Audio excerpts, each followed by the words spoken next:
The Mafia boss who ruled New York with an iron fist never imagined that a single moment of kindness toward his black maid would destroy everything he'd built. When Raphael Caruso invited Amara Ellis to the most exclusive charity ball in the city, his so-called friends saw weakness, but they had no idea what was really coming. The same men who mocked him for protecting a nobody were about to learn that underestimating a woman who'd survived poverty, racism, and loss was the deadliest mistake of their lives.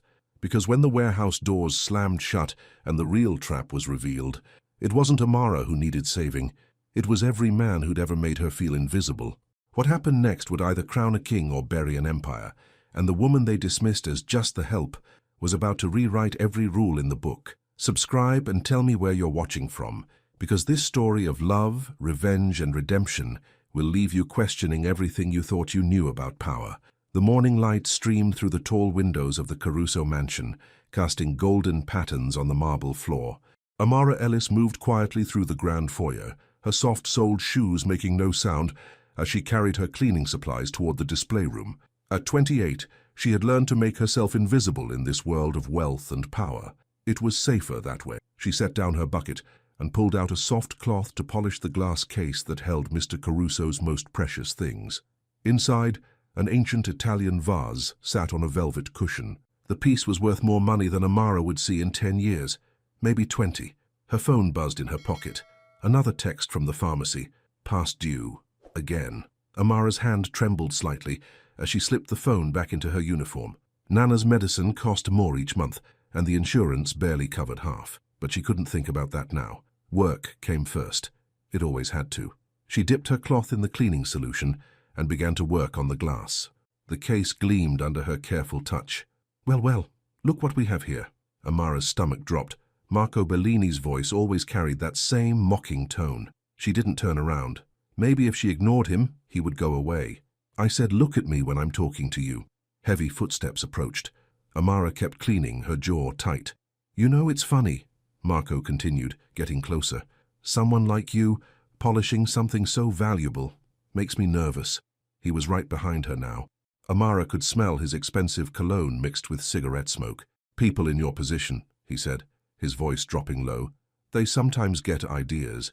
Start thinking they deserve things that don't belong to them. Marco's shoulder bumped into her as he pretended to examine the vase. Hard. Amara stumbled forward, her cloth flying from her hand. The glass case rocked dangerously. Time slowed. The ancient vase teetered on its stand. Amara's heart stopped as she watched it tip toward the edge. Without thinking, she lunged forward and caught the case with both hands, steadying it before the priceless piece could shatter on the floor. Laughter echoed from the hallway. Other staff members had gathered to watch the show. Amara's cheeks burned with shame as she carefully made sure the vase was secure. Careful there, Butterfingers, Marco said with a grin. Mr. Caruso wouldn't be happy if his help broke his treasures. More snickers from the watching crowd. Amara wanted to disappear into the floor. That's enough. The sharp voice cut through the laughter like a blade. Signora Lucia appeared in the doorway, her grey hair pulled back in a tight bun. The head housekeeper's dark eyes swept over the group of staff members. Don't you all have work to do? Lucia's voice carried the authority of someone who had run this household for 30 years. Move, now. The crowd scattered quickly. Nobody wanted to face Lucia's anger. Marco straightened his expensive suit jacket. I was just making sure everything was safe, Signora. Can't be too careful with the help these days. Lucia's stare could have frozen fire. Mr. Bellini, I believe you have a meeting to attend. Downtown. It wasn't a suggestion. Marco's smile faltered, but he nodded. Of course, just looking out for the family's interests. He walked past Amara without another glance, but she felt the threat in his movement. This wasn't over. When the room was empty, Lucia approached. Her weathered face was kind but worried. Are you hurt, child? Amara shook her head, not trusting her voice. She picked up her cloth and continued cleaning the glass, her movements mechanical. Amara. Lucia's voice was gentle. Look at me. Slowly, Amara raised her eyes. Lucia studied her face with the careful attention of someone who had seen too much cruelty in her lifetime. He did that on purpose. It wasn't a question. Amara nodded once quickly. I'll speak to Mr. Caruso about this. No! The word escaped before Amara could stop it. Please, Signora. I need this job. I can't... My grandmother... Her voice broke. The pharmacy bill in her pocket felt like it weighed 1,000 pounds. Lucia's expression softened. She had been young once too, poor once too. "I understand," she said quietly, "but this cannot happen again. I won't allow it." Amara wanted to believe her, but she had learned that promises were fragile things in a world where she had no power. She finished cleaning the case in silence, her hands steady now that she was alone with Lucia. The older woman stayed close by, a protective presence that Amara was grateful for. As the day wore on, Amara tried to lose herself in work. She scrubbed floors, dusted furniture, and organized closets. The routine was comforting, predictable, safe, but the pharmacy bill stayed heavy in her pocket, a constant reminder of how precarious her life really was. Nana needed her medicine. The rent was due next week, and now Marco Bellini had her in his sights for reasons she couldn't understand. The sun was setting by the time Amara finished her shift. She gathered her things and headed for the service entrance, keeping her head down as she walked through the halls. Other staff members barely looked at her. Word traveled fast in a house like this, and everyone knew to keep their distance from trouble. She pushed through the heavy door into the service alley behind the mansion. The cool evening air felt good on her face. In a few minutes, the staff shuttle would arrive to take her to the train station. Then it was a 40-minute ride to Nana's neighborhood, where the buildings were old and the streets were narrow. A different world from this one. Amara leaned against the brick wall and closed her eyes. Just for a moment she let herself feel tired, scared, alone. She didn't notice the black sedan parked across the street, or the way its engine stayed running even though nobody got out. The next morning brought rain and fresh gossip. Amara heard the whispers as she entered through the staff entrance, but she couldn't make out the words. She kept her head down and headed straight for the supply closet. "There she is," someone muttered as she passed. "I heard Mr. Caruso was furious about yesterday. Marco's in trouble for sure." Amara's stomach twisted. She grabbed her cleaning supplies and hurried toward the main part of the house, hoping to avoid more stares and whispers. But as she rounded the corner into the grand foyer, she nearly ran straight into Marco Bellini. He was standing with two other men in expensive suits, their voices low and urgent. When they saw Amara, the conversation stopped.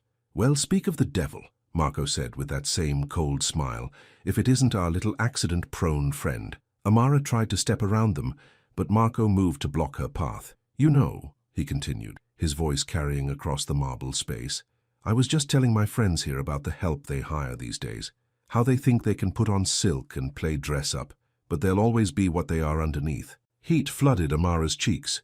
She knew she should keep quiet, should just wait for them to move, but the words came out anyway. "Excuse me, I have work to do." Marco's laugh was sharp and mean. "Oh, she talks back now. How cute." "That's enough." The voice was quiet, but it cut through the air like thunder. All three men turned toward the grand staircase. Rafael Caruso stood on the landing, looking down at them with eyes like winter storms. He was 34 years old and had been running his family's business since he was 25. People in this city knew to fear that voice. He came down the stairs slowly, his expensive shoes clicking on the marble. His dark suit fit him perfectly, and his black hair was combed back from his face. Everything about him spoke of power and control. "Marco," he said, his tone conversational, "I thought you had somewhere to be." Marco's confidence faltered slightly. "Of course, Rafe. We were just leaving." Rafe's eyes never moved from Marco's face. "All of you." It wasn't a request. Marco and his friends exchanged quick glances before heading for the door. But Marco couldn't resist one last jab. "Of course, boss. Wouldn't want to keep the staff from their important work." The front door closed behind them with a soft click that sounded final. Amara stood frozen in the middle of the foyer, her cleaning supplies clutched in her hands. She had never been this close to Rafael Caruso before. He was taller than she had expected, and there was something in his dark eyes that made her want to run and stay at the same time. He walked toward her, his movements careful and controlled. "Show me your hand," he said quietly. Amara blinked. "Sir? Yesterday, when you caught the vase. Show me your hand." She set down her supplies and held out her right hand. There was a small cut on her palm from where the glass edge had scraped her, and a purple bruise was forming on her wrist. Rafe studied the injury with the focused attention of someone used to noticing details. His own hands were scarred and calloused, she noticed, working hands despite the expensive clothes. "You need to clean this properly," he said, "and ice for the bruising." "It's fine," Amara said quickly. "Really, it doesn't hurt." He looked up at her then, really looked at her, and she felt something shift in the air between them. "It's not fine," he said softly, "and it shouldn't have happened." For a moment, neither of them spoke. Amara could hear her heart beating in her ears. "I'll have Lucia get you something for the cut," Rafe continued, "and I'll make sure this doesn't happen again." Amara wanted to thank him, but the words felt too big for her throat. Instead, she nodded once. "Good." He stepped back, giving her space. "Get back to work, but be careful." He turned to leave, then paused. "What's your name?" "Amara, sir. Amara Ellis." "Amara." He said it carefully, like he was testing how it sounded. "Take care of that hand, Amara." He walked away, leaving her standing alone in the foyer, but for the first time since she had started working here, Amara didn't feel invisible. She didn't see Enzo Ricci watching from the shadows of the hallway, or notice the way Rafe's right-hand man pulled out his phone and typed a quick message. But she did notice that the black sedan was back when she left that evening, idling across the street like a patient predator. The staff shuttle was late. Amara checked her phone for the third time, shifting her weight from foot to foot as she waited in the service alley. The black sedan had been there for 20 minutes now, its windows too dark to see inside. Maybe she was being paranoid. Maybe it was just someone waiting for a friend or a driver taking a break. But the knot in her stomach said otherwise. A sleek grey car pulled up to the curb, and Amara relaxed slightly. Not the shuttle, but at least it wasn't the sedan. The passenger window rolled down, and Enzo Ricci leaned across the seat. "Get in," he said. Amara hesitated. She had seen Enzo around the mansion, tall, quiet, always dressed in dark suits that probably cost more than her monthly salary. He was Rafael Caruso's shadow, following close behind and speaking in whispers that other people strained to hear. "I'm waiting for the shuttle," she said. "Shuttle's not coming tonight." Enzo's voice was calm but firm. "Mechanical problems. Get in. We'll give you a ride." The driver's side door opened, and Rafael Caruso stepped out. He walked around the car and opened the passenger door for her. "Amara." His voice was the same quiet tone he had used that morning. "Please." She glanced back at the black sedan. It was still there, still waiting. Against every instinct that told her to keep her distance from powerful men, Amara got into the car. The interior was all soft leather and expensive electronics. Rafael settled into the driver's seat, while Enzo climbed into the back. The car smelled like leather and aftershave, and it was so quiet she could barely hear the engine. "Where to?" Rafael asked, adjusting his rearview mirror. Amara gave him the address of the train station. It was safer to take the train from there than to lead them directly to Nana's neighborhood. As they pulled away from the curb, she saw the black sedan start its engine and fall in behind them, keeping a careful distance. "You see it too," Enzo said from the back seat. It wasn't a question. "See what?" Amara asked, though she already knew. "Black sedan, New York plates, but the registration comes back to a fake address." Enzo's voice was matter-of-fact, like he was discussing the weather. "Been following our movements for 3 days." Amara's mouth went dry. "Following me?" Raphael's hands tightened on the steering wheel. "We're not sure yet, but we're not taking chances." They drove in silence for a few blocks. The sedan stayed behind them, matching their speed exactly. "There's something else," Raphael said, glancing at her in the rearview mirror. "The museum is hosting a charity ball next Friday. I need to attend, and I'd like you to come with me." Amara turned to stare at him. "I'm sorry, what?" "As my guest," he continued, his voice carefully neutral. "It would provide cover for both of us." "Cover for what?" Raphael exchanged a look with Enzo in the mirror.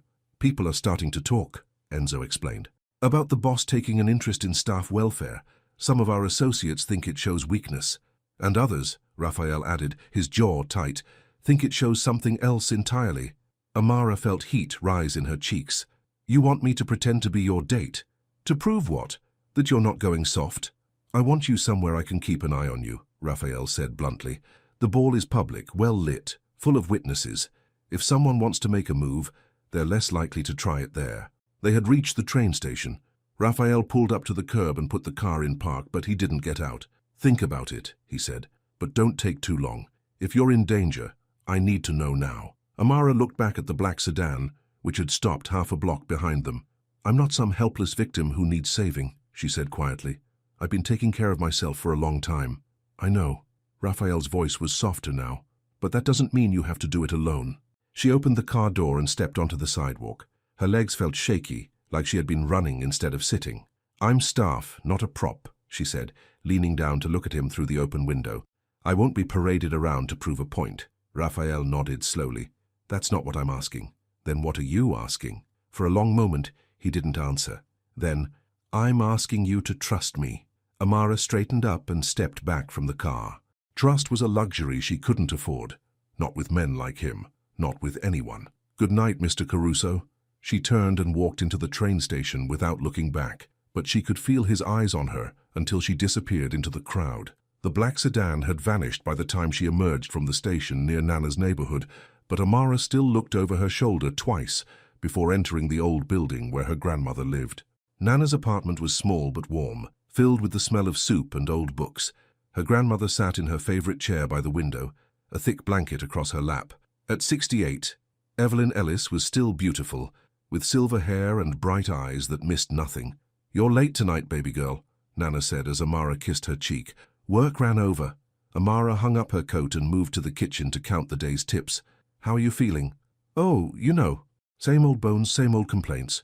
Nana's voice was cheerful, but Amara could hear the tiredness underneath. "Doctor says the new medicine is working, but it's slow going." Amara spread the bills and coins on the small table. $28 in tips, plus her regular salary. Not enough for the pharmacy bill, but maybe enough to buy another week. "Amara, honey, come sit with me." She joined her grandmother by the window, curling up on the old couch that had been there since Amara was a child. "Something's troubling you," Nana said. It wasn't a question. After raising Amara since she was 10 years old, the older woman could read her like a book.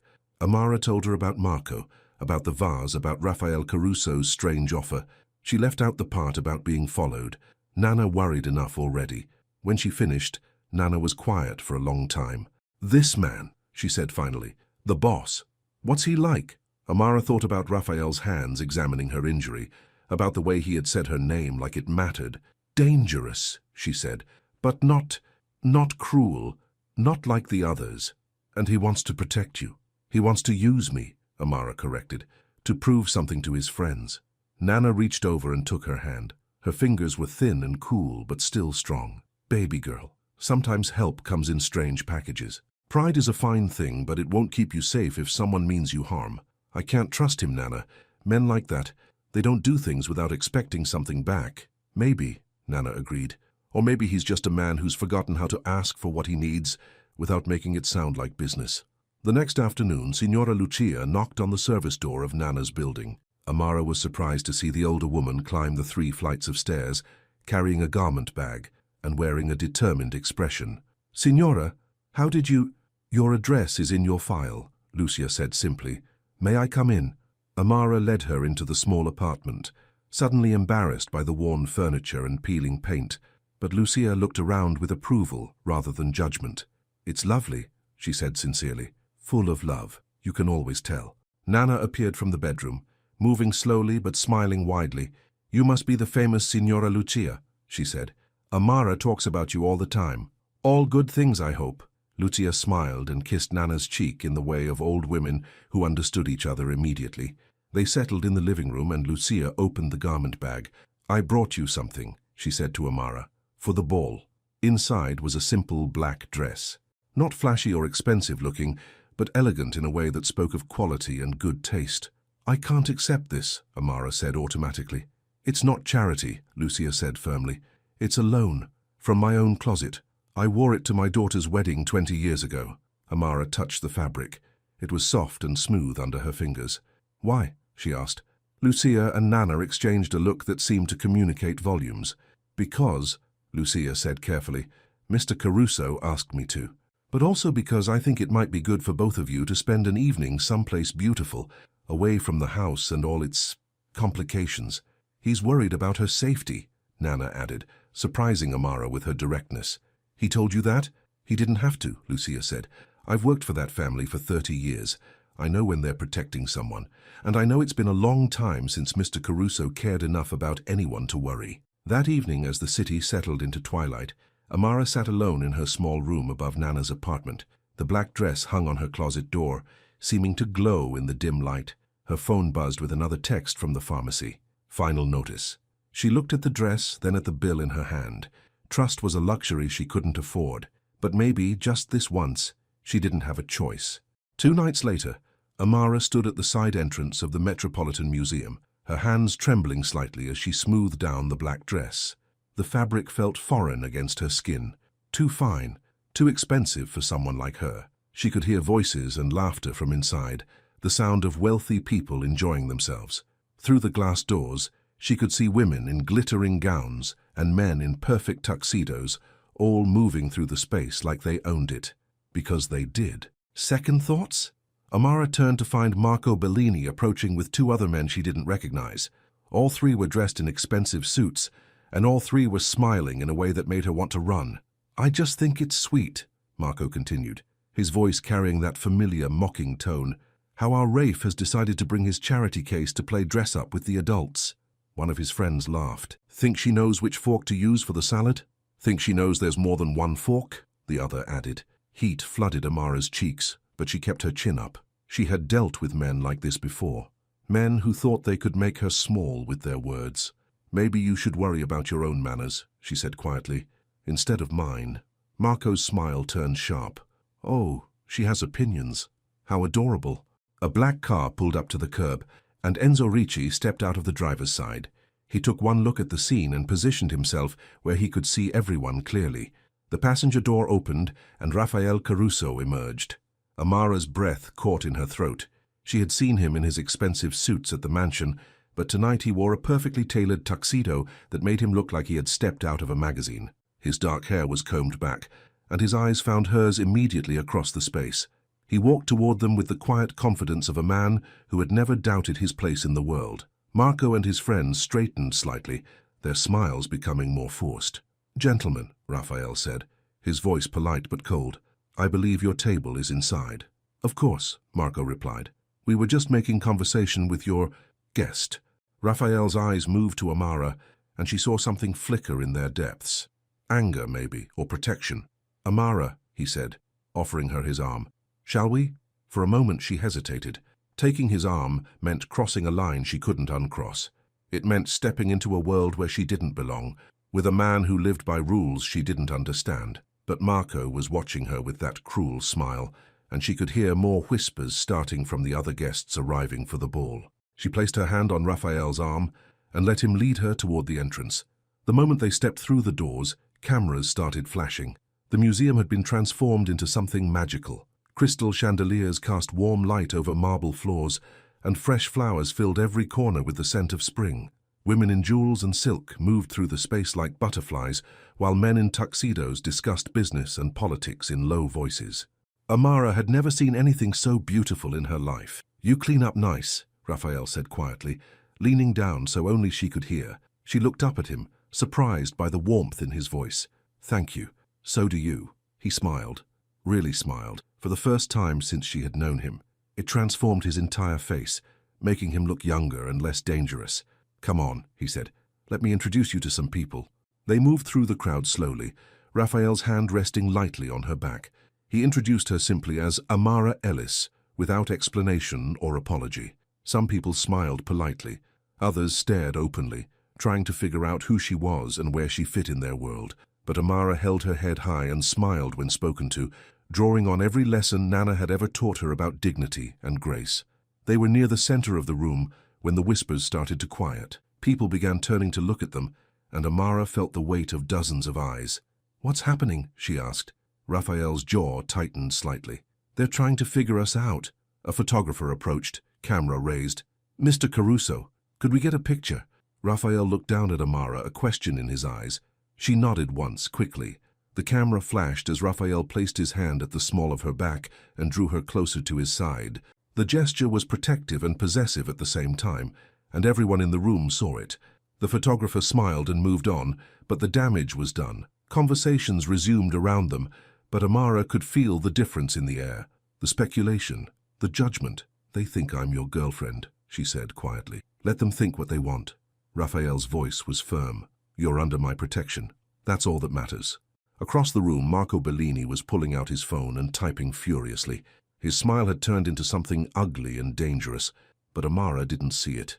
She was too busy trying to breathe normally as flashbulbs continued to pop, and the most powerful people in New York tried to figure out who she was and what she meant to the man beside her. The evening was about to become much more complicated than either of them had imagined. The ride back to Nana's neighborhood was quiet, except for the soft hum of the car's engine. Amara sat in the passenger seat, staring out the window at the city lights blurring past. The charity ball felt like a dream now, beautiful and unreal, like something that had happened to someone else. Raphael drove carefully, his hands steady on the wheel. He had loosened his bow tie, and his tuxedo jacket lay folded in the back seat. In the dim light of the car, he looked tired, but alert. "You did well tonight," he said finally. Amara turned to look at him. "I survived it, that's different." "Is it?" He glanced at her briefly before returning his attention to the road.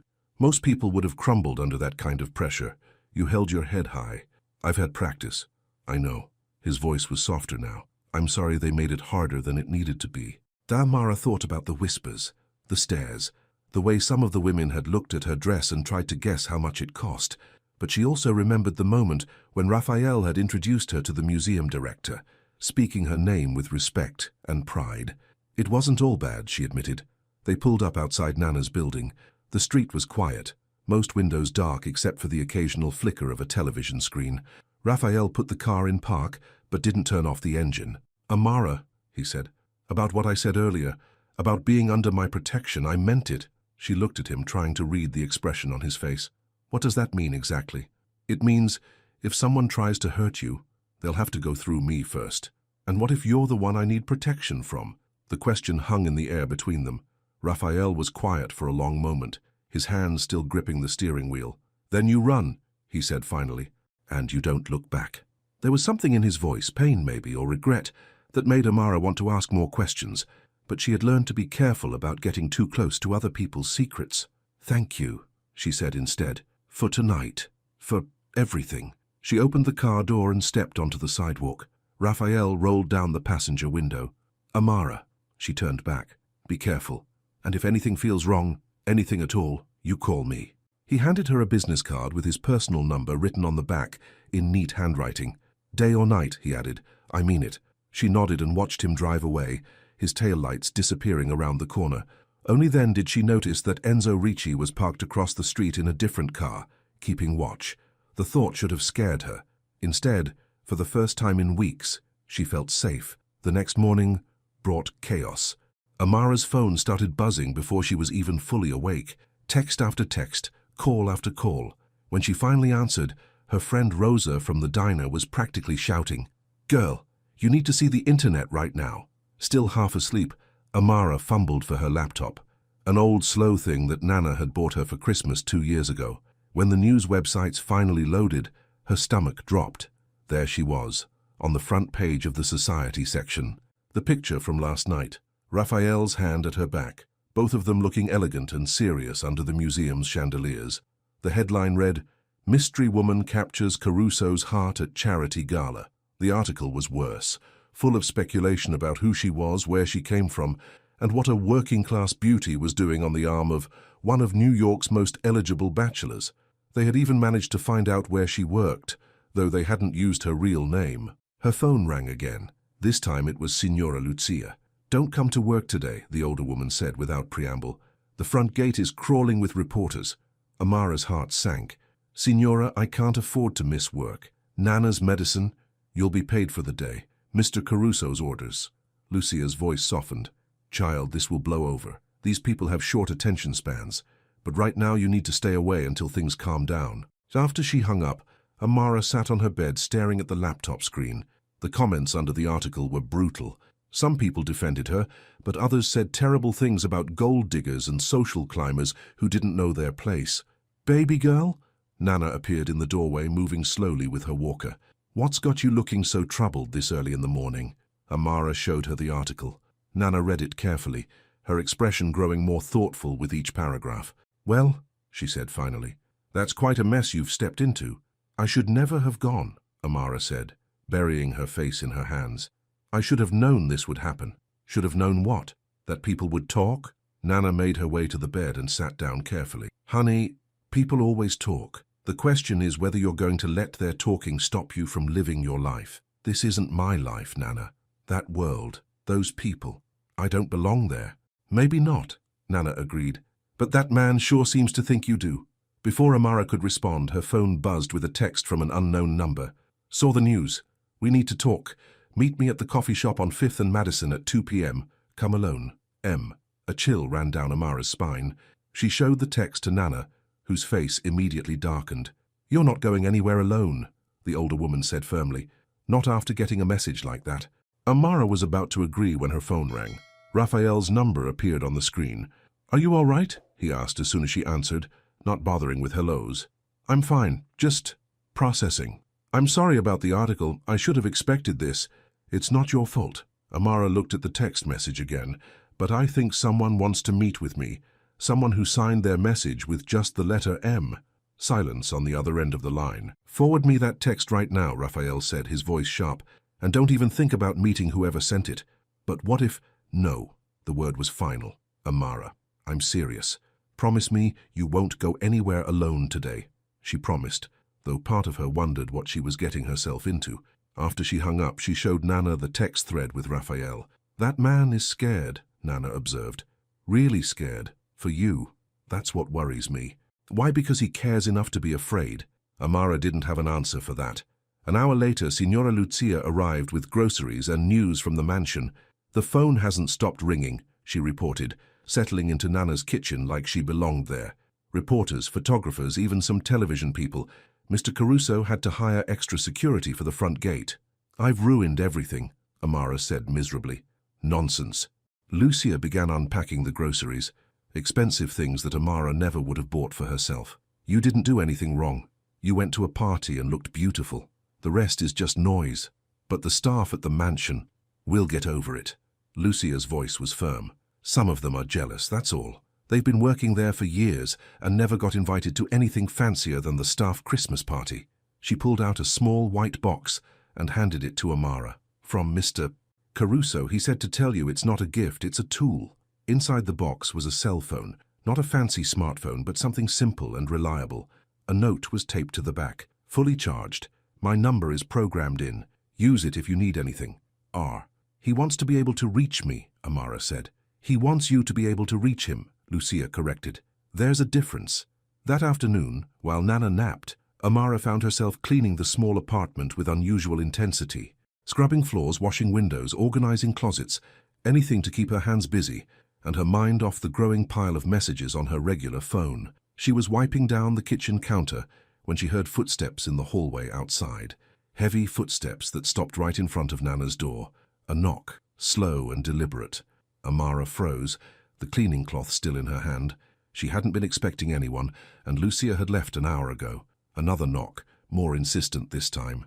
Moving quietly, Amara went to the door and looked through the peephole. A man stood in the hallway, middle-aged, wearing a baseball cap pulled low over his eyes. She had never seen him before. Amara Ellis? His voice was muffled through the door. I have a delivery for you, from a friend. Every instinct she had told her not to open that door. Instead, she stepped back and reached for the new phone Raphael had given her. He answered on the first ring. What's wrong? He asked immediately. Someone's at the door, she whispered. Says he has a delivery from a friend. I don't recognize him. Where's your grandmother? Sleeping in the back bedroom. Good. Stay away from the door and don't make any noise. I'm sending someone. The knocking stopped. Amara heard the man's footsteps moving away down the hall, but she stayed frozen by the phone until she heard the building's front door slam shut. 5 minutes later, Enzo Ricci was at her door, his own phone pressed to his ear. Gone, he reported to whoever was on the other end. But he left something. Amara opened the door to find Enzo holding a manila envelope. Her name was written on the front in block letters. Don't touch it, Enzo said when she reached for it. We'll handle this. What's in it? Pictures. His expression was grim. Of you leaving work, going to the pharmacy, visiting your grandmother. Someone's been watching you for weeks. Amara's legs suddenly felt weak. She sat down hard on the couch, the reality of her situation hitting her like a physical blow. Why? She asked. What could anyone possibly want with me? Enzo's phone rang before he could answer. He stepped into the hallway to take the call, speaking in low, urgent tones.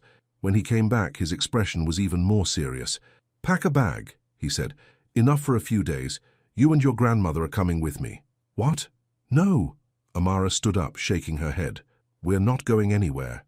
This is our home. Your home isn't safe anymore. Enzo's voice was patient but firm.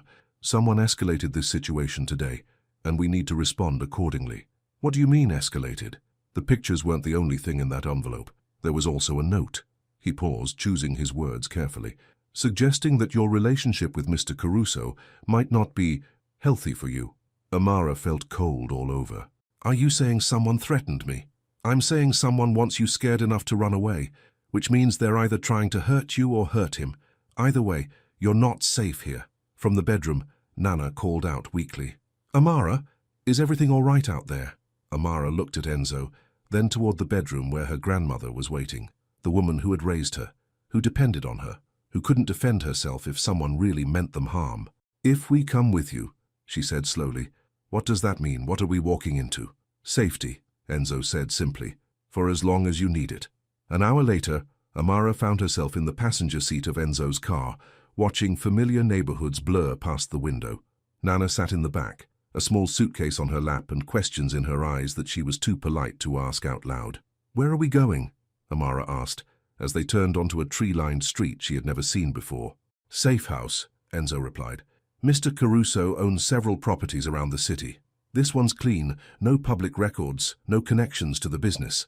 They pulled up in front of a modest brownstone that looked like every other house on the block. Nothing fancy, nothing that would draw attention, just a normal home in a quiet neighborhood. Enzo helped Nana up the front steps, while Amara carried their bags. The door was answered by a woman in her 50s with kind eyes and calloused hands. This is Maria, Enzo explained. She takes care of the house. Anything you need, you ask her. Maria smiled and immediately took charge of getting Nana settled in a ground-floor bedroom that had been set up with everything an elderly person might need. Grab bars in the bathroom, a comfortable chair by the window, even a small television. It's lovely, Nana said gratefully, sitting down on the soft bed. Thank you. Amara was given a room upstairs, simple but comfortable, with clean sheets and flowers on the dresser. Through the window she could see a small garden where someone had planted tomatoes and herbs. Mr. Caruso will be here later, Enzo told her. He wants to explain the situation properly. After he left, Amara sat on the bed and tried to process what had happened. This morning she had been a maid with money problems. Tonight she was hiding in a safe house, under the protection of a man she barely knew. Her phone, the new one, buzzed with a text. Are you comfortable? Do you need anything? R. She stared at the message for a long time before typing back, We're fine, thank you. I'll see you soon. Something about those words made her stomach flutter, with an emotion she didn't want to name. Downstairs, she found Nana and Maria in the kitchen, drinking tea and talking like old friends. Sit, child, Maria said, pouring Amara a cup. You look like you've had quite a day. That was an understatement. Amara accepted the tea gratefully, letting the warm liquid calm her nerves. This Raphael, Nana said, getting straight to the point as always. Tell me about him. Maria's eyebrows rose slightly, but she didn't comment. I don't know what to tell you, Amara said honestly. A week ago, I barely knew he existed. Now you're sitting in his safe house, drinking his tea under his protection. Nana's voice was thoughtful. A man doesn't go to this kind of trouble for just anyone. Maybe he feels responsible because of the ball. Maybe. But Nana didn't sound convinced. They were finishing their tea when they heard a car pull up outside. Maria went to the window and smiled. He's here. A few minutes later, Raphael Caruso walked into the kitchen, and Amara felt her breath catch. He had changed out of his expensive suit into dark jeans and a simple button-down shirt. His hair was slightly mussed, like he had been running his hands through it, and there were lines of worry around his eyes. He looked more human than she had ever seen him. Mrs. Ellis, he said, going directly to Nana and taking her hand gently. I'm sorry for the disruption. I hope you're comfortable here. Very comfortable, thank you. Nana studied his face with the sharp attention of someone who had spent decades reading people. Though I suspect my granddaughter has some questions for you. Raphael's eyes found Amara's across the small kitchen. I imagine she does. Let's talk outside, Amara said, so we don't disturb anyone. The garden was quiet except for the sound of water trickling from a small fountain. City lights twinkled beyond the fence, but here, surrounded by plants and soft earth, it felt like they were miles from anywhere. I'm sorry, Raphael said as soon as they were alone. This is my fault. I should have anticipated this. What exactly is this? Amara asked. Because I'm still not sure what we're running from. Raphael was quiet for a moment, choosing his words carefully. There are people in my world who think I've lost focus, he said finally. That I'm making decisions with my heart instead of my head. They see my co-interest in you as a weakness they can exploit. Your interest in me? Yes. Which is what exactly? He looked at her then, really looked at her, and she saw something in his eyes that made her pulse quicken. I don't know yet, he said honestly, but I know I won't let anyone hurt you because of it. They stood in silence for a moment, the weight of his words settling between them. What happens now? Amara asked. Now we figure out who sent those pictures and what they really want, and we keep you safe while we do it. And after that? After that? Raphael ran a hand through his dark hair. After that, you get to choose. Go back to your life like none of this happened, or what? Or we see where this goes. Amara felt something shift in her chest. Fear and excitement and possibility all tangled together. I need to know something, she said. Are you doing this because you feel guilty about dragging me into your world, or because you actually care what happens to me? Raphael stepped closer, close enough that she could smell his aftershave and see the flecks of gold in his dark eyes. I've been asking myself the same question, he said softly, and the answer scares me more than I want to admit. Before she could ask what he meant, Maria appeared in the doorway. Mr. Caruso, Enzo's on the phone. He says it's urgent. Raphael's expression immediately became businesslike again. I have to take this. Will you be all right here tonight? Amara nodded. We'll be fine. Lock the doors. Don't answer if anyone knocks. And call me if anything feels wrong. He started to leave, then turned back. Amara, this isn't over. Whatever's happening between us, whoever's trying to use it against me, this isn't over. After he left, Amara stood in the garden for a long time, staring up at the stars and trying to understand how her quiet, predictable life had become so complicated so quickly. Inside, she could hear Nana and Maria talking softly, their voices mixing with the sound of the fountain and the distant hum of the city. For the first time in years, she wasn't worried about money or medicine or whether she would have a job tomorrow. Instead, she was thinking about the way Raphael had looked at her when he said the answer scared him, and wondering if maybe, just maybe, she was brave enough to be scared too. The next morning brought sunshine and the smell of fresh coffee. Amara woke up in the unfamiliar bed, disoriented for a moment before she remembered where she was and why. Downstairs, she found Nana at the kitchen table, working on a crossword puzzle while Maria prepared breakfast. Sleep well? Nana asked without looking up from her puzzle. Better than I expected. Amara poured herself coffee and sat down across from her grandmother. What about you? Like a baby. That bed is the most comfortable thing I've slept on in 20 years. Nana penciled in an answer, then looked up with bright eyes. Maria was just telling me about this neighborhood. Lots of young families, good schools, very safe. It's temporary, Nana. I know, child. But it's nice to imagine, isn't it? What it would be like to live somewhere without worrying about broken locks and strange men in the hallways. Before Amara could respond, her phone, the new one, buzzed with a text from Raphael. Good morning. How did you sleep? She typed back, fine. Thank you for asking. Can I see you today? There are some things we need to discuss. Amara looked at Nana, who was pretending to focus on her crossword, while clearly listening to every word. When? She texted back. This afternoon I could pick you up around 2. Where are we going? Somewhere we can talk privately. Amara stared at the phone, weighing her options. She could stay here in this safe, comfortable bubble and pretend that her real life wasn't waiting for her somewhere else. Or she could take the next step into whatever this was becoming. Okay, she typed. I'll be ready. After breakfast, she helped Maria with some light housework while Nana rested in her room. It felt strange to be cleaning someone else's house without being paid for it, but Maria insisted it was nice to have the company. You know, the older woman said, as they folded laundry together, I've been working for Mr. Caruso's family for 15 years. I've never seen him bring someone to one of the safe houses before. Amara looked up from the shirt she was folding. What do you mean? I mean he's very careful about keeping his personal life separate from business. The fact that you're here, Maria shrugged. It says something. About what? About how important you are to him. Before Amara could ask more questions, they heard a car pull up outside. Through the window, she could see Raphael's grey sedan parked at the curb.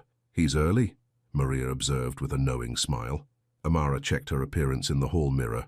Jeans, a simple blue sweater, her hair pulled back in a ponytail. Nothing fancy, but clean and neat. Raphael knocked softly on the front door and Maria let him in. Today he wore dark slacks and a black sweater that made his eyes look even more intense than usual. "Ready?" he asked Amara.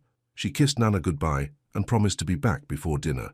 As they walked to the car, she noticed Enzo parked across the street in a different vehicle. "Does he always follow you?" she asked, as Raphael opened the passenger door for her. "When I'm with someone who might be in danger?" "Yes." They drove through the city in comfortable silence, past neighborhoods that slowly became more upscale. Finally, Raphael turned into the driveway of a large house set back from the street behind tall iron gates. "Where are we?" Amara asked, as the gates swung open automatically. "My home," Raphael said simply. "The real one, not the mansion where you work." His house was beautiful, but not flashy. Stone and wood, and lots of windows that let in natural light. The front door opened before they reached it, and a man in his 60s appeared. "Good afternoon, Mr. Caruso," he said with a slight accent. "And you must be Miss Ellis." "This is Giuseppe," Raphael explained. "He takes care of the house." Giuseppe smiled warmly and shook Amara's hand. "Welcome. Can I bring you anything? Coffee? Tea?" "Coffee would be nice," Amara said, grateful for his kindness. Raphael led her through the house to a sitting room that looked out on a large backyard. The furniture was comfortable rather than formal, and there were books everywhere, on shelves stacked on tables, some lying open as if someone had just put them down to answer the door. "You read a lot," Amara observed, settling into a leather chair that was perfectly broken in. "It helps me think." Raphael sat across from her, leaning forward with his elbows on his knees. "Amara, I need to tell you some things. About who I am, about what I do. Things you probably won't want to hear." Giuseppe appeared with a tray of coffee and small pastries, then quietly disappeared again. "I already know what you do," Amara said, stirring cream into her coffee. "Everyone in the city knows who the Caruso family is. Knowing and understanding are different things." "Then help me understand." Raphael was quiet for a long moment, staring into his coffee cup like the answers might be floating in the dark liquid. "My father built this business from nothing," he said finally. "He was a good man who made hard choices to provide for his family and protect his people. When he died, I inherited not just the business, but the responsibility that comes with it." "The responsibility to do what?" "To keep people safe, to provide for families who depend on us, to maintain order in a world that doesn't always follow the law." He looked up at her. "It's not always pretty, and it's not always simple, but it's necessary." Amara set down her coffee cup. "Are you trying to justify criminal activity to me?" "No." His answer was immediate and firm. "I'm trying to explain that the world isn't divided into good people and bad people. Most of us are just trying to take care of the people we love and do the right thing when we can, and when you can't. When I can't, I make the choice that keeps the most people safe, even if it costs me something." They sat in silence for a moment, the weight of his words settling between them. "Why are you telling me this?" Amara asked. "Because whatever's happening between us, you deserve to know who you're getting involved with, what it might cost you, and what is happening between us." Raphael stood up and walked to the window, his hands clasped behind his back. "I don't know," he said honestly. "A week ago you were just someone who worked in my house, someone I barely noticed. And now—" "Now?" He turned to face her, and the expression in his eyes made her breath catch. "Now I can't stop thinking about you, about the way you held your head up at that ball even when people were cruel, about the way you take care of your grandmother without ever complaining, about the way you look at me like I'm just a man, not a title or a reputation." Amara felt heat rise in her cheeks. "Raphael, I know it's complicated. I know I'm probably the last person you should be interested in, but I can't pretend anymore that this is just about keeping you safe." He moved closer, stopping just in front of her chair. "I want to know you," he said softly. "Really know you. What makes you laugh? What keeps you up at night? What you dream about when you think no one's watching?" "I dream about having enough money to pay for Nana's medicine without choosing between that and groceries," Amara said, the words coming out harsher than she intended. "I dream about not having to smile and say, 'Yes, sir,' to people who treat me like I'm invisible. I dream about a life where I matter. You matter to me." The simple words hung in the air between them. Amara felt tears prick at her eyes, and she blinked them back stubbornly. "Why?" she whispered. "Why me?" Raphael reached out slowly and touched her face, his thumb brushing across her cheek. "Because when I'm with you, I remember what it feels like to be human instead of just a symbol. Because you're brave and kind and real in a world full of people who are none of those things." Because when you look at me, I see who I could be instead of just who I am. Amara closed her eyes and leaned into his touch for just a moment. When she opened them again, Raphael was watching her with an expression so tender it made her chest ache. "This is crazy," she said. "I know. I don't know how to be in your world. You don't have to change who you are. Ever." His voice was fierce. "I like who you are." Before either of them could say anything else, Raphael's phone rang. He looked at the screen and sighed. "I have to take this," he said apologetically. "It's Enzo." He stepped into the hallway to answer, and Amara could hear the low murmur of his voice but not the words. When he came back, his expression was serious. "There's been a development," he said. "We know who's been watching you." "Who?" "Marco Bellini. He's been feeding information to some people who want to use you to get to me." Raphael's jaw was tight. "The good news is we know where the threat is coming from. The bad news is it's not going to stop until we stop it." Amara felt cold all over. "What does that mean?" "It means this is about to get more complicated before it gets simpler."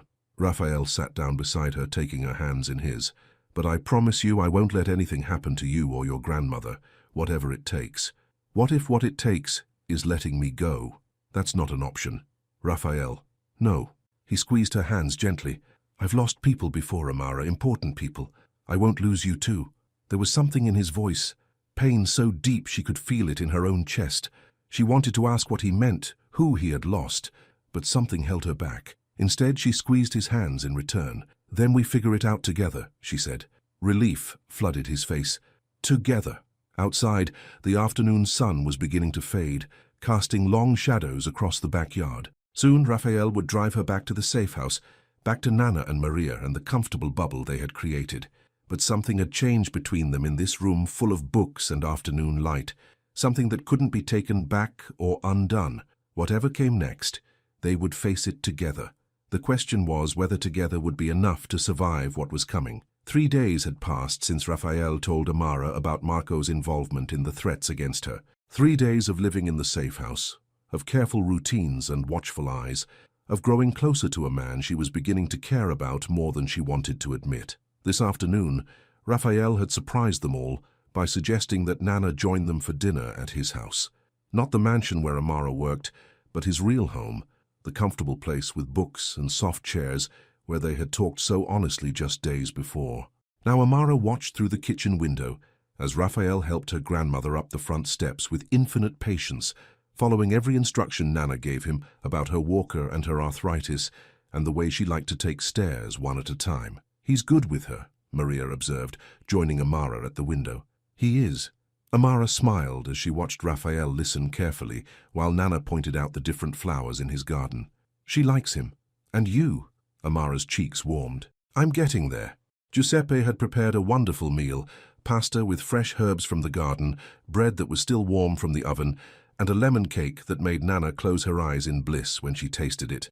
"This is heavenly," Nana declared, accepting a second piece. "Giuseppe, you're an artist." The older man beamed with pride. "My grandmother's recipe. She would be pleased to know it brings such joy." They sat around the kitchen table like a real family, talking about books and movies and Nana's stories from when she was young. Raphael listened to every word, asking questions and laughing at Nana's jokes in a way that seemed completely natural.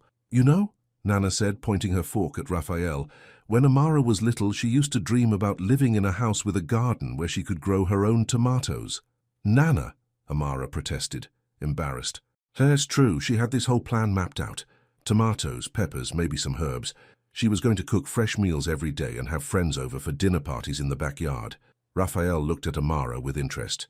"What changed your mind?" "Reality," Amara said simply. "Dreams like that cost money I didn't have." "Dreams don't have expiration dates," Raphael said quietly. "Sometimes they just take longer than we expect." After dinner, Giuseppe and Maria insisted on cleaning up while the others moved to the living room. Nana settled into Raphael's most comfortable chair with a contented sigh, and within minutes she was dozing peacefully. "She's tired," Amara said, smoothing the throw blanket over her grandmother's legs. "She's happy," Raphael corrected. "Look at her face." He was right. Even sleeping, Nana looked more relaxed than she had in months. "Thank you," Amara said, "for this. For making her feel welcome." "She is welcome. Always." Raphael's voice was warm. "Would you like to see the rest of the house?" Amara nodded, curious about the private spaces where this complicated man lived his real life. He led her through rooms that were clearly lived in, a study with papers scattered across the desk, a library with books pulled from shelves and stacked on every surface, a sitting room with soft music playing from hidden speakers. "It's beautiful," she said. "It feels like a real home." It wasn't always. Raphael paused in front of a closed door at the end of the hallway. "For a long time I just existed here, went through the motions of living without really being alive." Something in his tone made Amara look at him more carefully. His hand was resting on the door handle, but he hadn't turned it yet. "What's in there?" she asked gently. Raphael was quiet for so long that she thought he wasn't going to answer.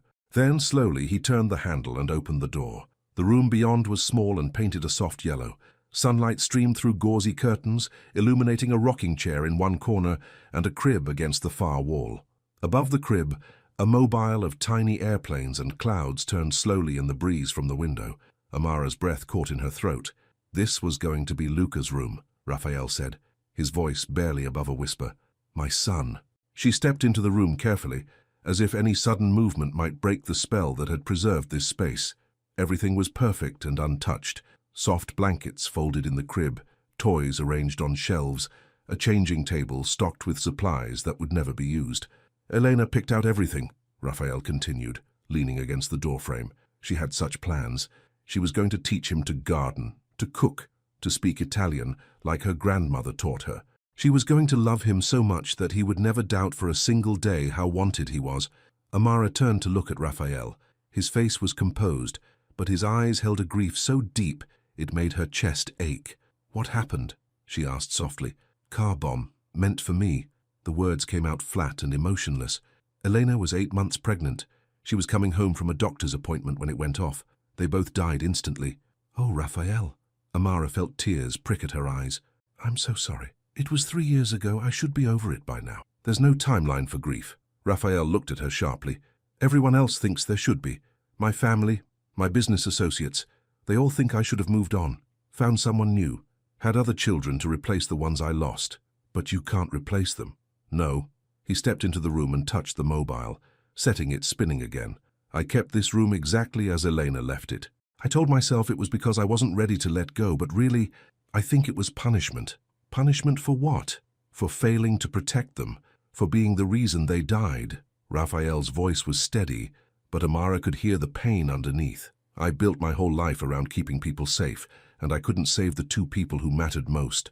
Amara moved closer to him, close enough to see the way his hands trembled slightly as he spoke.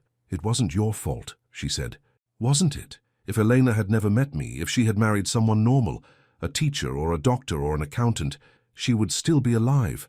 So would Luca. You don't know that. Nobody knows that." Amara reached out and touched his arm gently. "Bad things happen to good people every day, Raphael.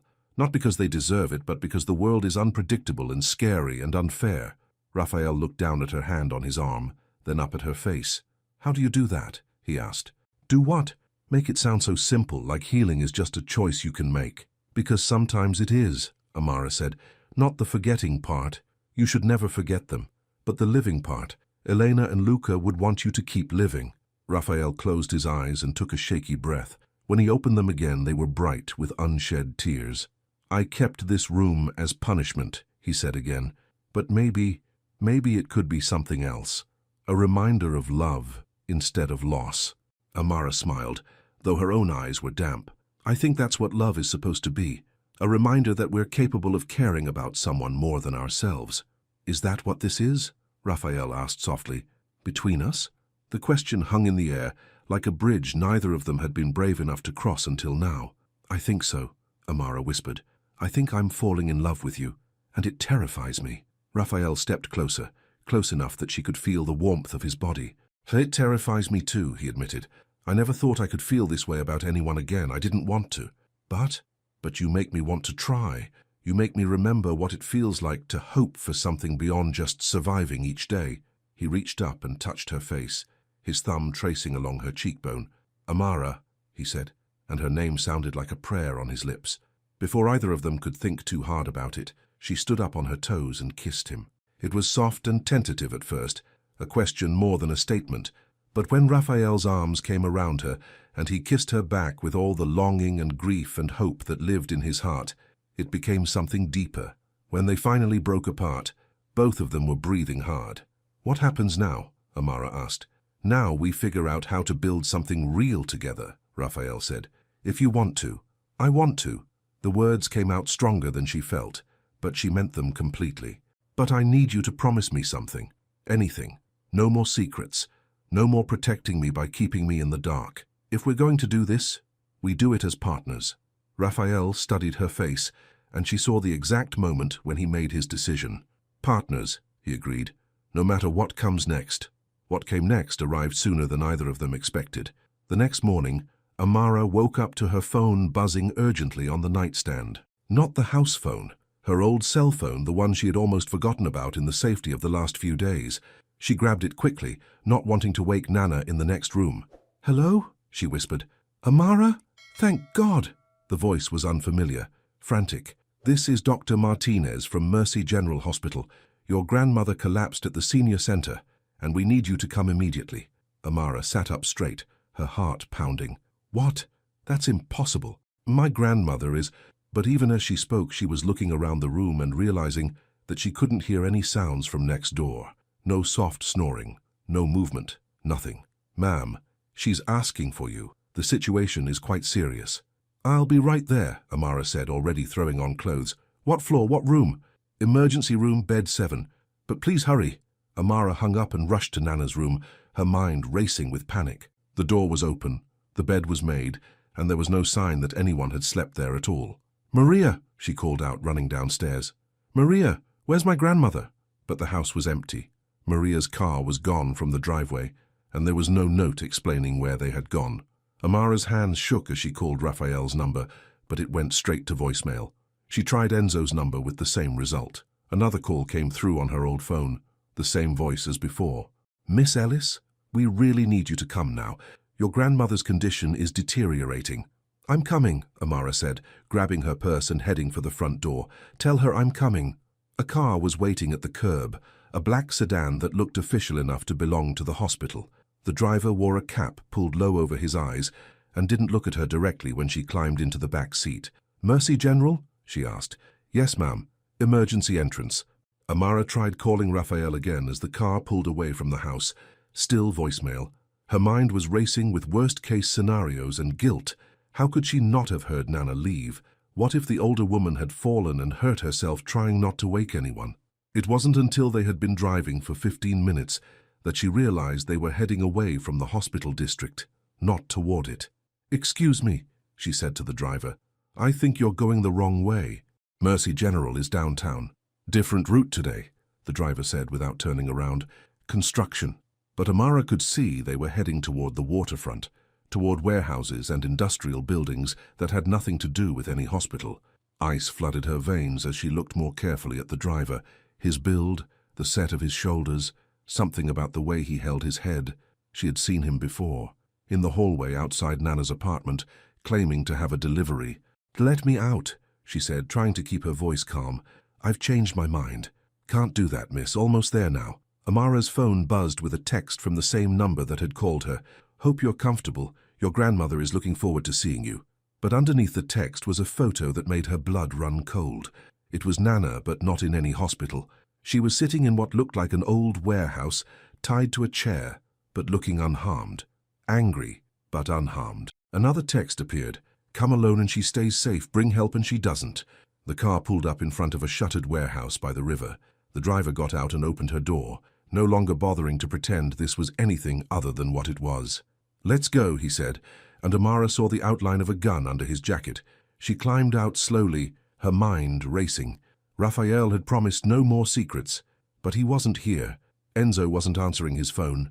She was on her own with no backup and no plan. But Nana was in there, and that was all that mattered. The warehouse was dimly lit, full of shadows and the smell of rust and old wood. Her footsteps echoed as the driver led her deeper into the building. "Amara!" Nana's voice came from somewhere ahead, strong and angry. "Don't you dare blame yourself for this, you hear me? This isn't your fault." "I hear you, Nana," Amara called back, following the sound of her voice. They rounded a corner, and there she was, sitting in a metal chair in the middle of a circle of light, her hands tied behind her back, but her eyes blazing with fury. "Are you hurt?" Amara asked, rushing toward her. Just my pride, Nana said firmly. These idiots think they can intimidate an old woman who lived through the civil rights movement. They got another thing coming. How touching. The voice came from the shadows, and Amara turned to see Marco Bellini step into the light. He looked different than he had at the mansion, harder, meaner, with the polished veneer completely stripped away. Marco. Amara's voice was steady, though her heart was pounding. What do you want? What I've always wanted. For Rafael Caruso to remember his place. Marco smiled, but it didn't reach his eyes. See, your boyfriend has been making some very expensive mistakes lately. Getting soft, people say. Distracted by things that don't matter. By me, you mean? By you. By your precious grandmother. By playing house instead of running a business.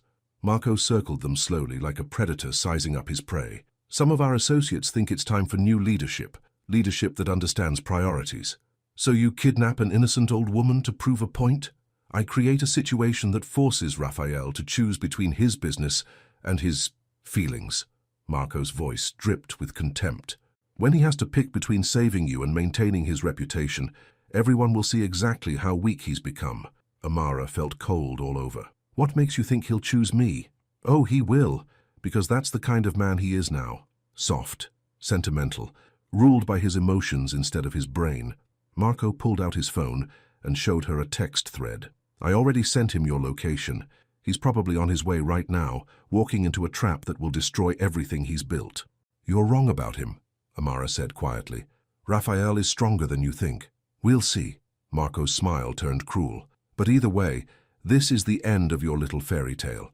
Either he comes here and proves to everyone that he's lost his edge, or he doesn't come and you learn exactly how much you really mean to him. What about my grandmother? She has nothing to do with any of this. She's leverage. Nothing more, nothing less. Marco shrugged. What happens to her depends entirely on how cooperative you decide to be. Amara looked at Nana, who was watching the entire exchange with sharp eyes. Even tied to a chair in a dangerous situation, her grandmother looked fierce and unbroken. Don't you dare negotiate with this fool, Nana said firmly. And don't you dare think for 1 second that I'm more important than doing what's right. Listen to your grandmother, Marco said mockingly. She's got the right idea about priorities. Unlike some people, a sound echoed from outside, cars pulling up, doors slamming, footsteps on gravel. Marco's smile widened. Right on time. The warehouse door burst open, and Rafael strode in with Enzo close behind. Even in the dim light, Amara could see the tension in every line of his body, the controlled fury in his movements. Marco, Rafael's voice was deadly calm. Let them go. Oh, I don't think so. Marco moved to stand behind Amara's chair, one hand resting on her shoulder in a gesture that made her skin crawl. See, we need to have a conversation first, about your priorities, about what matters more to you, your business, or your feelings. What matters to me, Rafael said, stepping closer, is keeping innocent people safe, something you clearly don't understand. Innocent? Marco laughed. She's the reason you've lost focus. The reason you're making emotional decisions instead of logical ones. Some of our partners think it's time for a change in leadership. And what do you think? I think you've forgotten who you used to be. Marco's grip on Amara's shoulder tightened. The Rafael Caruso I knew 3 years ago would never have put his entire organization at risk for a maid he barely knows. You're right, Rafael said quietly. He wouldn't have. Amara felt her heart sink. Was Marco right? Had Rafael's feelings for her made him weak? But you know what else he wouldn't have done? Rafael continued, his voice growing stronger. He wouldn't have been able to love anyone enough to risk everything for them. He wouldn't have been able to hope for a future beyond just surviving each day. He wouldn't have been able to live instead of just existing. Rafael's eyes found Amara's across the space between them.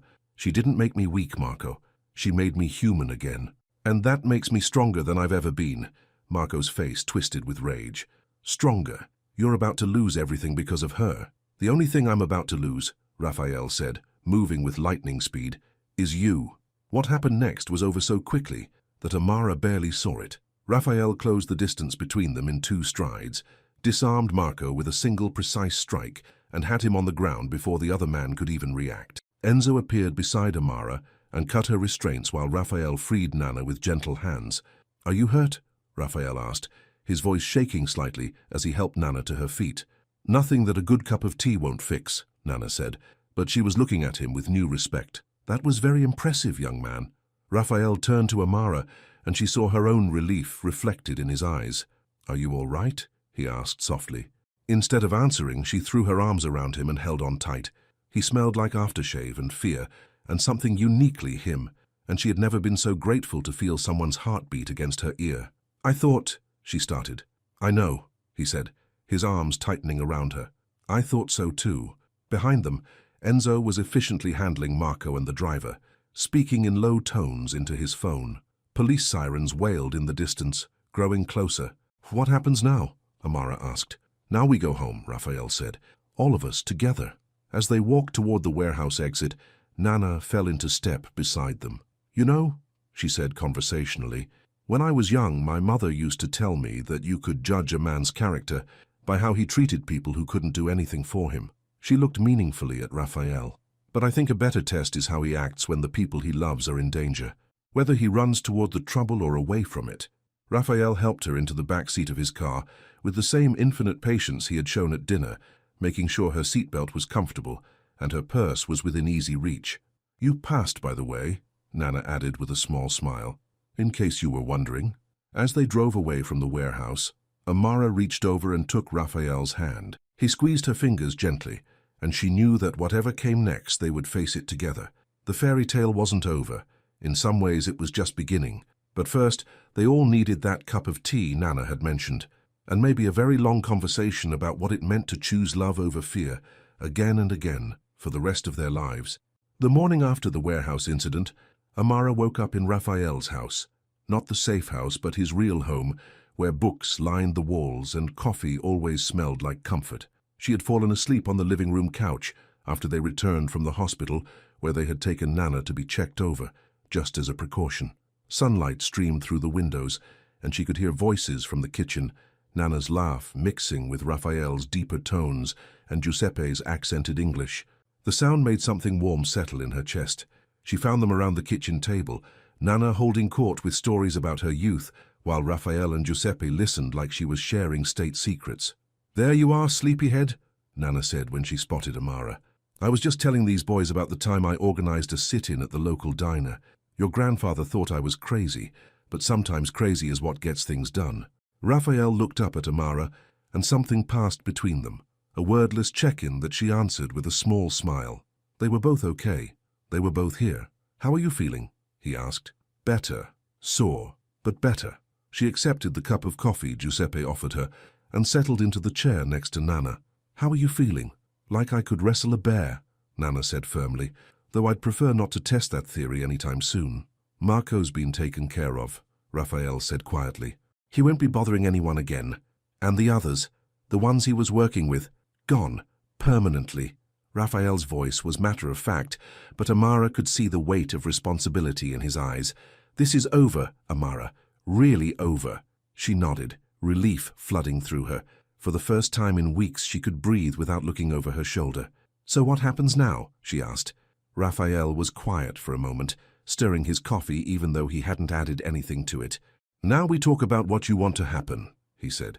"Both of you, this is your choice to make." "What do you mean?" "I mean you can go back to your lives. I'll make sure you're financially secure, that Mrs. Ellis has the best medical care available. You can pretend none of this ever happened if that's what you want." "And if it's not what we want?" Raphael looked up at her then, and she saw hope and fear warring in his dark eyes. "Then we figure out what comes next. Together." Nana reached over and patted Amara's hand. "What do you want, baby girl?" Amara thought about the question seriously. A week ago, her life had been simple.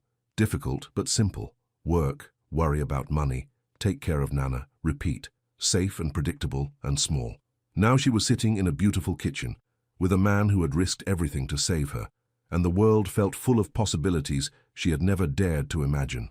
"I want to try," she said finally, "but I have conditions." "Name them," Raphael said immediately. "I keep working, maybe not at the mansion if that's too complicated, but somewhere.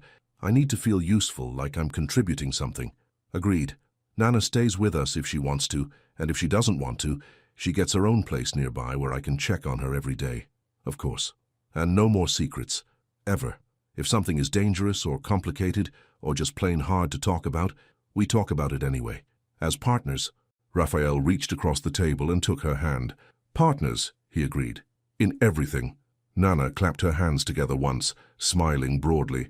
Well, that's settled then. Now, Giuseppe, tell me more about this garden of yours. I used to grow the most beautiful tomatoes you ever saw. 3 days later, Raphael appeared at the safe house where Amara and Nana had been staying, carrying a manila folder and wearing an expression she couldn't quite read. "What's that?" she asked, joining him on the front porch where they could talk privately. "A proposal," he said, sitting down on the porch swing and patting the space beside him. "But not the kind you might think." Amara settled next to him, enjoying the way the swing rocked gently in the afternoon breeze. "I've been doing some research," Raphael continued, opening the folder. "About you, about what you're good at, what you care about, what you might want to do if money wasn't an issue. Raphael, hear me out." He pulled out a stack of papers. "You know that charity ball where all this started?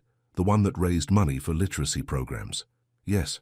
Well, it turns out they need someone to coordinate their community outreach. Someone who understands what it's like to struggle, who can connect with people from all different backgrounds, who has the organizational skills to make things actually happen." Amara looked at the papers he was showing her, job descriptions, program details, testimonials from people whose lives had been changed by literacy programs. "The pay is good," Raphael continued.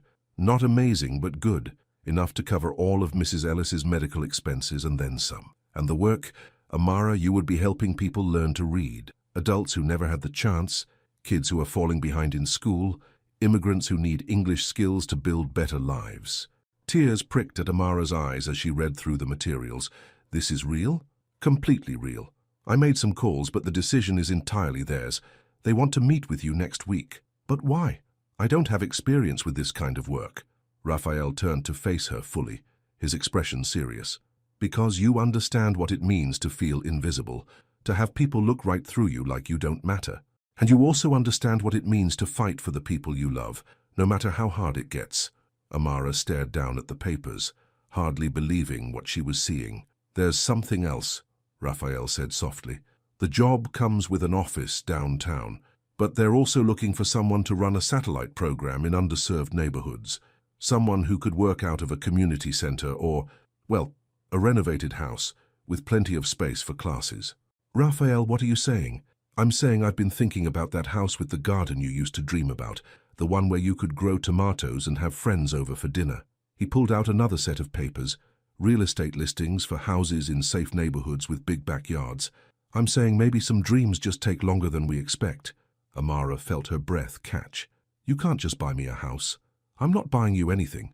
I'm asking if you'd like to look at some places, together, as partners who are building a life that includes both of our dreams." She looked at the listings, then back at his face. "What are your dreams?"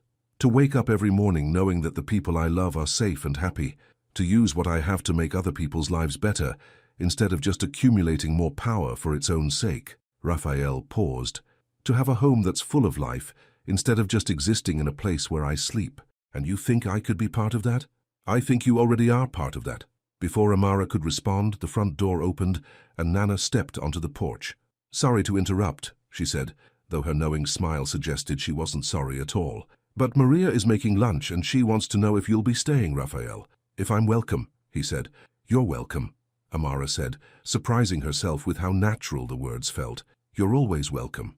2 weeks later, they were standing in the backyard of a small house in a quiet neighborhood, watching a home inspector check the foundation while Nana tested the accessibility of the front steps. "The kitchen needs updating," the real estate agent was saying, "but the bones of the house are solid. And look at this space for a garden." She wasn't wrong. The backyard was bigger than any Amara had ever imagined having, with good soil and plenty of sunlight. She could picture tomatoes growing against the back fence, maybe some herbs near the kitchen door, flowers along the path. "What do you think?" Raphael asked quietly. "I think it's perfect," Amara said. "But are you sure about this? Living somewhere normal? Being with someone like me?" Raphael took her hand, his thumb tracing across her knuckles in a gesture that had become familiar over the past few weeks. "Amara, 3 months ago, I was existing, not living, going through the motions of having a life without actually caring about any of it. You changed that. You made me remember what it feels like to hope for something, to want something beyond just making it through another day." "I'm still figuring out how to hope," she admitted. "Then we'll figure it out together." From the front porch, Nana called out, This place has good bones and good light. I think we should take it." "What do you say?" Raphael asked. "Ready to grow some tomatoes." Amara looked at the house, modest but sturdy, full of possibilities, then at the man beside her who had somehow become the most important person in her world. "I say yes," she said, "to all of it." 4 months after the warehouse, after Marco, after everything changed, Amara stood in the kitchen of their house, watching Raphael teach a cooking class to 6 adults who had just learned to read their first complete sentences. The kitchen renovation had been completed a month ago, and Raphael had insisted on a large island where people could gather, wide windows that let in plenty of natural light, and professional-grade equipment that would last for years. "Remember," Raphael was saying patiently to Mrs. Chen, "the oil needs to be hot before you add the garlic, or it won't cook properly." Mrs. Chen nodded seriously, concentrating hard as she followed his instructions. At 72, she had never learned to read because her family had needed her to work instead of going to school. Now, thanks to the literacy program Amara ran, she was not only reading at a 4th grade level, but also learning to cook dishes from her childhood that she had only known how to make by memory. "Smells wonderful in here," Nana called from the living room, where she was hosting her weekly card game with 3 other women from the neighborhood. Her health had stabilized beautifully over the past few months, and having her own suite of rooms in their house meant she could be independent while still being close to family. "How's it going?" Amara asked Raphael as she brought him a fresh cup of coffee. "Good. Mrs. Peterson just read her first recipe all the way through without help." His smile was warm with pride, not in himself, but in his students. Amara watched him work with people who had once been invisible to most of society, giving them the same patient attention he had once given to her injured hand. This was who Raphael really was beneath the suits and the reputation, a man who protected people by lifting them up instead of holding others down. "The reporter from the Times will be here at 4, she reminded him. "Right, the article about the program." The literacy program had grown beyond anything they had originally imagined. What had started as classes in their kitchen had expanded to 3 locations around the city, serving more than 200 adults and children. The success had attracted media attention, funding from major foundations, and recognition from the mayor's office. "Are you nervous?" Amara asked. "About talking to a reporter?" "No." Raphael glanced around the kitchen full of people who were learning, growing, building better lives for themselves and their families. "About this getting too big and losing what makes it special?" "A little. We won't let that happen. Promise?" "Promise." After the cooking class ended and their students had left with containers of food and homework assignments from Amara, the house settled into its evening quiet. Raphael was in his study, handling some necessary business calls, while Nana watched her favorite game show in the living room. Amara found herself in the backyard, checking on the garden that had become her pride and joy. The tomatoes were coming in beautifully, and the herb garden by the kitchen door was thriving. Tomorrow she would harvest enough basil to make pesto for the entire literacy program's monthly celebration dinner. "Admiring your kingdom?" Raphael's voice came from behind her. She turned to find him approaching with 2 glasses of wine and a smile that still made her stomach flutter. "Just checking on things," she said, accepting her glass. "The tomatoes are almost ready. Mrs. Ellis will be excited. She's been asking about them every day." They walked slowly through the garden rows, Raphael listening as Amara pointed out new growth, problem areas and plans for fall planting. It was a routine they had developed over the summer, this quiet time together after the day's work was done, when they could just be a couple who loved each other and loved the life they were building. "I have something to tell you," Raphael said as they settled on the bench he had built under the apple tree. Amara's heart skipped. "Good something or bad something?" "Good. Very good." He turned to face her, and she could see excitement mixed with nervousness in his expression. "I got a call today from the foundation that's been funding our expansion. They want to offer us a major grant, enough to take the program national." "Raphael, that's amazing." "It is, but it would mean changes. Travel? Probably relocating to a bigger office downtown, hiring a much larger staff." He paused. "It would mean less time for cooking classes in our kitchen and more time in board meetings and conference calls." Amara felt her excitement dim slightly. "And you don't want that." "I want whatever makes you happy. If this is the dream you want to chase, I'm with you completely. But if it's not," he shrugged, "there are other ways to change the world. Smaller ways that don't require us to lose what we've built here." Amara sipped her wine and thought about it. 6 months ago, she would have jumped at any opportunity that offered financial security and professional recognition. But now, looking around their backyard where she could see Nana through the living room window and smell dinner cooking in their kitchen, she realized that success looked different than she had expected. "What do you think we should do?" she asked. "I think we should stay small," Raphael said honestly. "Keep doing what we're doing, help the people we can help, and build something that lasts instead of something that just looks impressive. You're not worried about wasting the opportunity? I'm worried about wasting this." He gestured toward the house, the garden, the life they had created together. "I spent 3 years after Elena and Luca died, focused on building something bigger, more powerful, more impressive. And none of it mattered because I was doing it alone." Raphael reached over and took her hand. "This matters," he said quietly. "You matter. Mrs. Chen learning to read her grandson's school notes matters. The neighborhood kids who come here for homework help matter. The fact that your grandmother has friends who come over to play cards every week matters. So we say no to the big grant. We say yes to the life we want." Raphael's smile was soft and certain. "And if that means staying in our kitchen, teaching 6 people at a time instead of running a national organization, then that's what we do." Amara leaned against his shoulder, feeling the solid warmth of him, the steady beat of his heart. "I love our life," she said simply. "So do I." They sat in comfortable silence as the sun set behind their apple tree, painting the sky in shades of pink and gold. Tomorrow there would be more students, more lessons, more small victories in the ongoing work of helping people build better lives. But tonight, there was just this: a man and a woman who had found each other against all odds, sitting in a garden they had planted together, planning a future that was exactly the right size for the love they had discovered. "Raphael?" Amara said, as they finally headed back toward the house. "Yes. When you showed me Luca's nursery, you said you had kept it as punishment. Do you still feel that way?" Raphael stopped walking and looked back toward the house where light spilled from every window, warm and welcoming. "No," he said.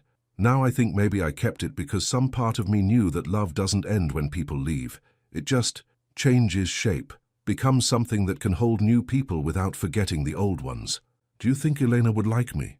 "I think Elena would love you," Raphael said without hesitation, "because you make me laugh at Giuseppe's terrible jokes, and because you remember to put extra sugar in Mrs. Ellis's tea, and because you believe that everyone deserves a chance to learn, even when they're starting later than most."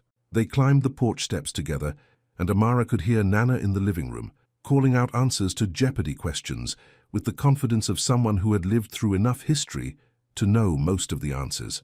"And I think," Raphael continued, opening the front door, "she would love that you make me remember how to be happy instead of just successful."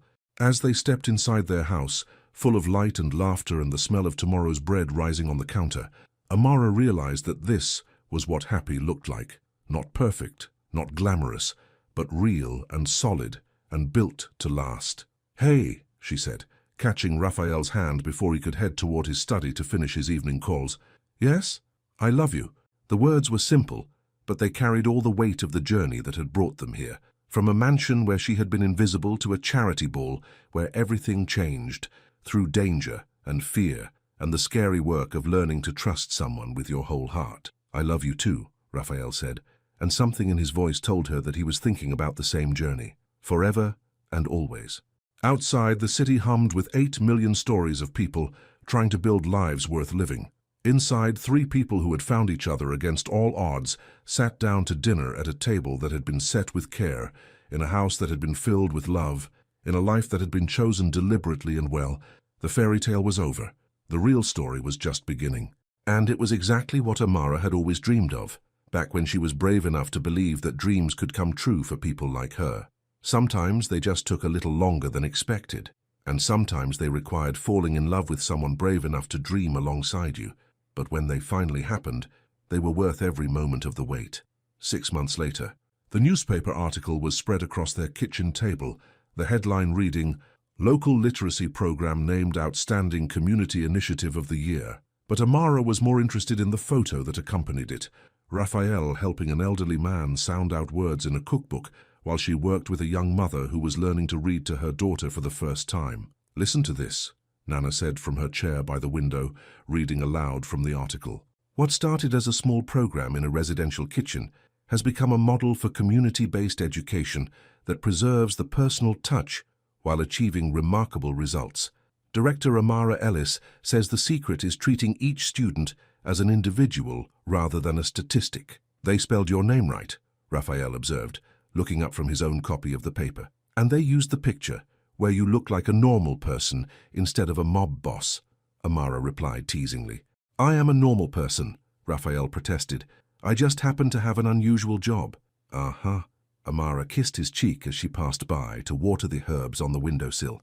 "Whatever you say, dear." It was Saturday morning, which meant no classes, no meetings, and no obligations except to each other and the quiet rhythms of their chosen life. Raphael was making pancakes from scratch while Nana worked on her crossword and Amara planned the week's lessons. "What time is Enzo coming over to help with the garden?" Amara asked. "Around 10. He wants to plant some of those peppers Giuseppe recommended." Enzo had become a regular visitor to their house, drawn by Nana's cooking and what he claimed was purely professional interest in organic gardening. But Amara suspected it had more to do with Maria, who had started joining their weekend dinners and could often be found discussing books with him in their living room. "And Maria, she'll be here for lunch. Giuseppe is teaching her to make that pasta sauce you like." Their house had become a gathering place for the small circle of people who had become their chosen family. Every weekend brought a mix of cooking, gardening, card games, and long conversations about everything and nothing. Perfect. Amara checked her lesson plans one more time, then set them aside. Saturdays were for living, not planning. "Amara," Raphael said, his voice suddenly serious. "Come here." She looked up, concerned by his tone, but when she saw his face, he didn't look worried, he looked nervous. "What's wrong?" "Nothing's wrong. I have something for you." From his pocket, he pulled out a small velvet box that made Amara's breath catch. "Raphael, I know we said we didn't need papers or ceremonies to make this real," he said quickly, setting the box on the counter between them. "And I know you might think it's too soon, or too complicated, or just too much. But I also know that I want to spend every day for the rest of my life learning how to love you better." Amara stared at the box, her heart pounding. "I don't need an answer right now," Raphael continued. "I just needed you to know that you're not just the woman I love, you're the woman I want to build a lifetime with, however long that takes, whatever it looks like, wherever it leads us." With shaking hands, Amara opened the box. Inside was a ring that was beautiful but not ostentatious, a single diamond surrounded by smaller stones that caught the morning light. "It belonged to my mother," Raphael said softly. "But if you don't like it, we can find something else. If you don't want a ring at all, that's fine too. If you need time to think about it." Amara silenced him by standing on her toes and kissing him with all the love and hope and certainty that lived in her heart. "Yes," she said against his lips. "Yes to all of it. Yes to forever." Raphael's arms came around her, lifting her off her feet and spinning her around the kitchen, while Nana applauded from her chair and called out congratulations.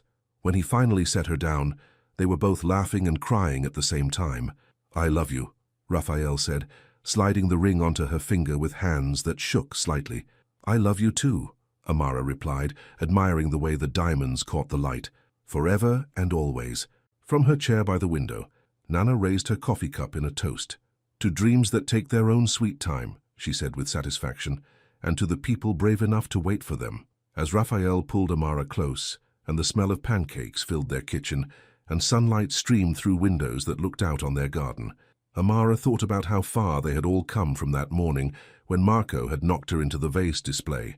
Back then, she had been invisible, struggling, afraid to hope for anything beyond surviving another day. Now she was engaged to a man who loved her completely, running a program that changed people's lives, living in a house where tomatoes grew in the backyard, and friends gathered around the table every weekend. Sometimes fairy tales didn't look like what you expected. Sometimes they looked like work and struggle and the daily choice to keep loving someone even when it was hard. But when they finally happened, they were worth every moment of believing they were possible. And sometimes, if you were very lucky, they came with a man who remembered to put extra sugar in your grandmother's tea and who looked at you like you hung the moon every single morning for the rest of your life.